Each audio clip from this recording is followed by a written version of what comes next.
네, 여러분 안녕하세요. 네이처슨입니다. 시장이 코스닥, 코스피 전부 폭락을 하면서 서킷 브레이커가 발생이 됐었던 상황입니다. 이 역대 세 번째 이제 서킷 브레이커가 발동할 정도로 시장이 워낙 이제 상당폭 어려웠습니다. 그래서 코스닥 지수 자체도 지금 이제 그림에서 보시는 바와 같이 엄청난 폭락과 함께 막판에 이제 하락폭을 다소 만회했지만 그런 모습으로 마무리가 됐고, 네이처셀 같은 경우도 사실 네이처셀만의 조인트 스템이라는 큰 기대감 있는 재료가 있지만, 뭐 시장이 대폭락할 때는 그 여파를 벗어나기가 좀 힘든 거죠. 근데 문제는 그거예요. 우리가 우리 월요일 시장을 이제 우리 증시도 하락을 한다라고 이제 본 건 맞는데, 그 하락의 폭이 너무 과대하게 나타났기 때문에 이거는 예상을 하기가 참 어려운 겁니다. 그죠?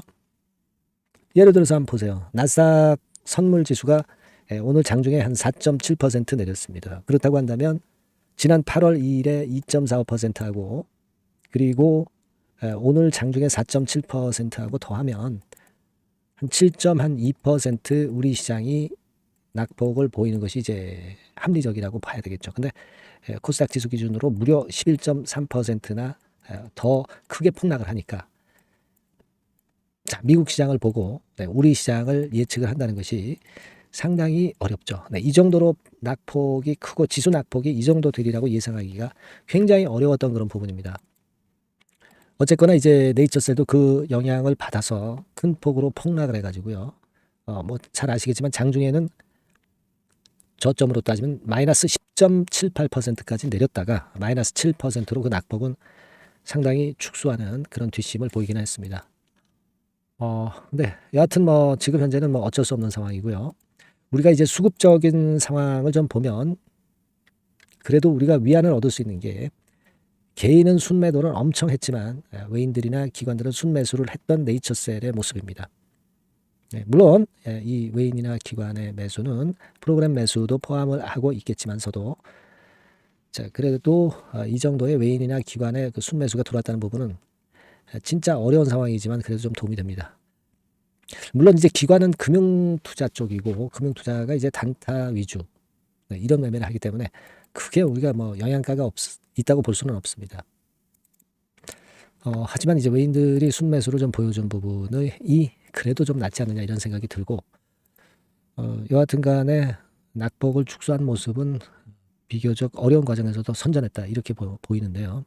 자, 전체 시장에서 이런 모습이 보인 것은요. 네, 물론 미국보다 우리 시장이 급락할 때는 더 크게 얻어맞는다는 것은 우리가 알고 있습니다. 따라서 이제 그 부분도 영향을 미쳤지만은, 여기 보신 바와 같이 일본 니케이 지수 같은 경우가 무려 12.4% 이런 식의 아주 큰 폭의 급락세가 나타난 것이 역시 우리 시장에도 또 영향을 준 것 같아요.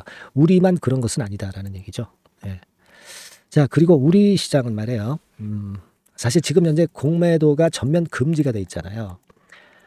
공매도가 전면 금지가 돼서 이 공매도를 외인들이 치지 못하기 때문에 각종 파생 상품을 통해서 공매도와 비슷한 류의 매도를 행하는 것이다라고도 볼 수 있습니다. 공매도가 전면 금지가 됐기 때문에 공매도를 대체할 수 있는 어떤 파생 상품권을 이용한 매매를 하기 때문에 더 낙폭이 깊었다. 만약에 공매도가 금지가 안 된 상태라고 한다면 차라리 많은 공매도를 위에서 쳤다고 한다면 이런 경우에 이제 환매수가 들어오면서 주가가 반전을 하거나 낙폭이 축소될 수가 있죠. 지금은 공매도가 전면 금지 상태이기 때문에 파생 상품을 통해서 외인들이 장난질을 치다 보니까 낙폭이 더 커진 거 아니냐 이런 생각이 듭니다. 그러다 보니까 네이처셀도 뭐 그 영향을 안 받을 수 없었던 것 같습니다.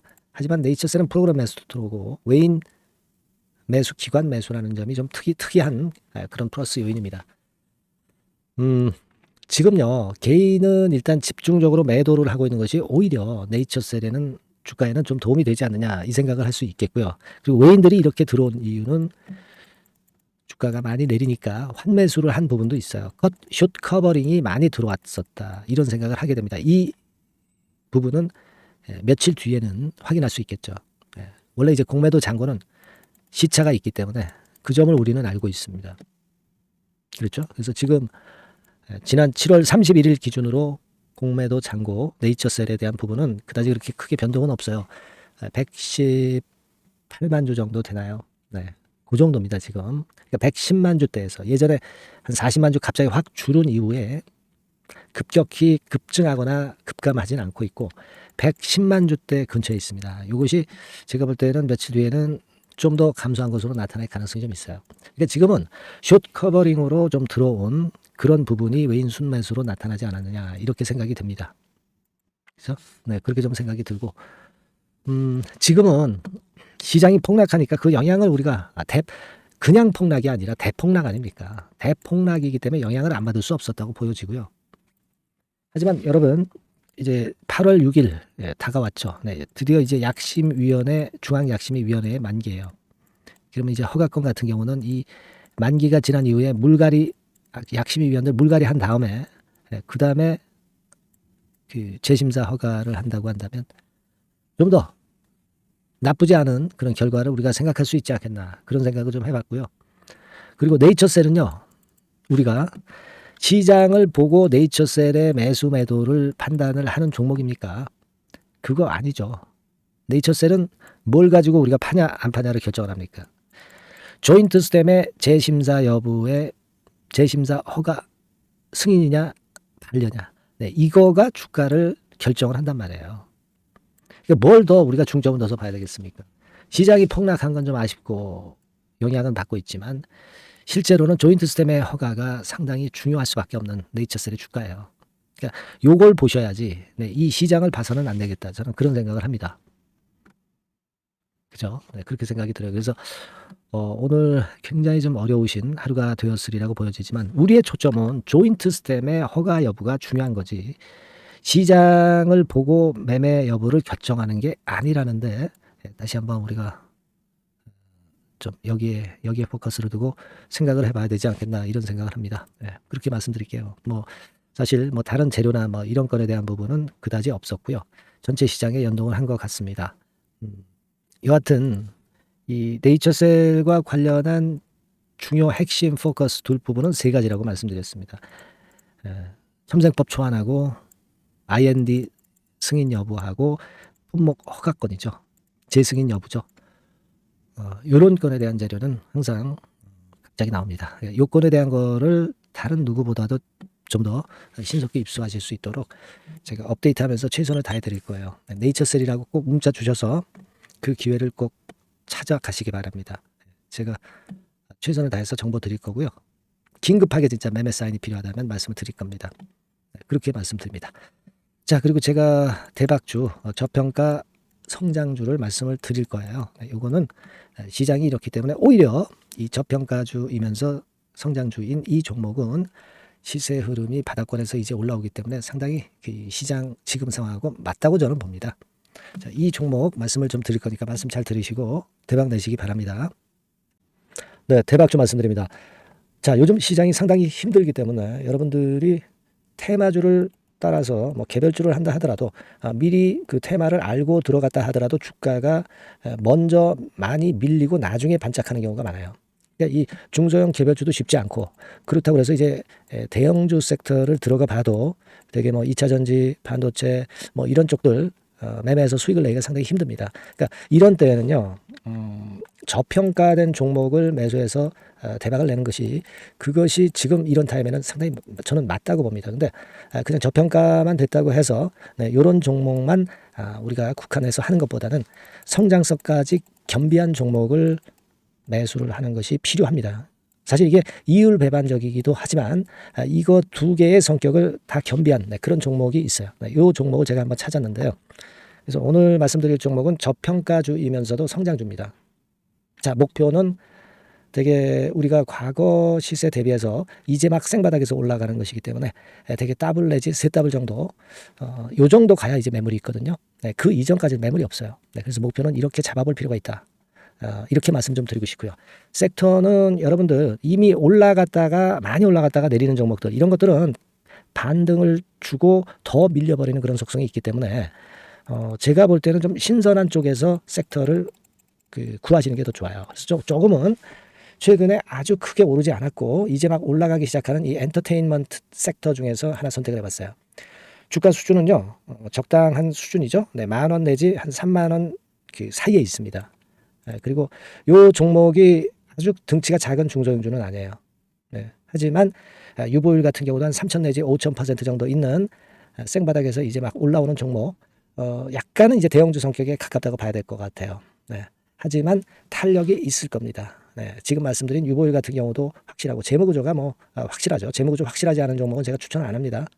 유동성 현금, 그러니까 단기간에 현금을 만들 수 있는 유동성 현금이요. 여러분 한 3,000억 내지 4,000억 정도 있어요. 이 얘기는 괜히 그 괜찮은 종목이다 하더라도 쭉 올린 다음에 증자해버리는 경우가 많잖아요. 그래서 주당 주식 가치를 희석화하는 경우가 상당히 많거든요. 그럴 리스크가 없다는 얘기예요. 그죠? 네, 그런 부분입니다. 유동성 현금이 이 정도로 많아요, 여러분. 실적은 작년에 최저였어요. 하지만 1분기부터 이미 턴어라운드를 했습니다. 그러니까 우리가 주식을 선택할 때 실적이 증가하는 기업도 좋지만 과거에 안 좋았다가 또는 실적이 최소치를 찍었다가 그 다음에 이제 실적이 높아지는 종목, 요런 턴어라운드성 종목들이 큰 대박 시세를 내는 경우가 많습니다. 그래서 요런 특징이 있다는 거 말씀을 좀 드리고 싶고요. 퍼 배수, 네, 우리가 이익을 측정하는 퍼 배수가 6배에서 10배 사이에 있기 때문에 지금 실적이 올라가기 때문에 이거 퍼 배수는 상당히 크게 증가할 수 있어요. 대개 이 섹터가 속한 기업의 평균 퍼가 뭐 좋을 때는 50배까지도 올라갔었어요. 대개 한 2, 30배 정도는 갑니다. 근데 지금 퍼가 6배 내지 10배라고 한다면 더블 내지 3더블을 분명히 보일 가능성이 높다 이렇게 봅니다. 그리고 자산 가치로 따져서도 PBR이 한 0.5배수 내지 0.9배수거든요. 근데 이게 자산 가치가 지금 이 정도면 굉장히 저평가입니다. 왜냐하면 우리가 자기 자본 수익률 같은 경우 되게 20 내지 뭐 50%까지 갔던 종목입니다. 그렇다고 한다면 PBR 수준이요, 2배 내지는 5배 정도까지도 PBR 수치가 더 올라갈 수 있는데 이제 0.5배 내지 0.9배수라는 얘기죠. 이런 종목은 여러분들이 꼭 놓치면 안 돼요. 네. 매매 기간은 한두 달 후 정도의 시세 분출을 기대하는 겁니다. 그러니까 미리 사는 거죠. 근데 조금 기간을 길게 보셔도 됩니다. 3개월 정도 기간으로 봐도 무난하다 이렇게 말씀드리고요. 수급적인 측면에서는 외인들이 들어오기 시작했어요. 외인들이 화끈하게 지금 한 일주일 정도 들어오고 있고 기관은 이미 들어와 있고요. 외인 기관 쌍끌이 매수가 펼쳐지고 있어요. 그러면 가는 거죠. 그죠? 그리고 중요한 거는요, 3, 4년간 조정을 계속 보였어요. 3, 4년간 계속 하락을 했습니다. 그러다가 2년간 등락하면서 바닥 다진 이후에 최근 분출이 시작되고 있다는 거죠. 여러분, 요거 제가 차트를 한번 보여드리면 주봉 차트가 이런 식이죠. 네, 주봉 차트가 이런 식입니다. 요거가 이제 한 1, 2년간에 걸쳐서 다지고 이제 막 올라오기 시작한다는 거예요. 자, 그렇기 때문에 우리가 아무런 위험 부담 없이 베팅을 할 필요가 있다 이렇게 보고, 월봉 차트도 보세요. 네, 월봉 차트도 바닥을 여러 번 찍었잖아요. 네, 그래 놓고 슬쩍 올려지는 패턴. 자, 여기서부터 여기까지는 이렇다 할 매물이 없어요. 그냥 날아갈 수 있는 겁니다, 여러분. 아시겠죠? 예, 요런 종목이에요. 그래서 요 종목 여러분들 한번 잘 해보시고요. 제가 끝까지 매수부터 매도까지 케어를 해드릴 거고요. 여기 전화번호 있죠? 예, 요 전화번호로 뭐라고 주시면 되냐면 대박이라고 문자를 주시면 돼요. 예, 대박 간단하죠? 대박이라고 문자를 주시면 제가 최선을 다해서 매수 시점부터 매도 시점까지 여러분께 최선을 다해서 도와드릴 거예요. 네, 아시겠죠? 이번에 이 대박주는 한번 잡읍시다. 네, 자, 그렇게 말씀드리겠습니다.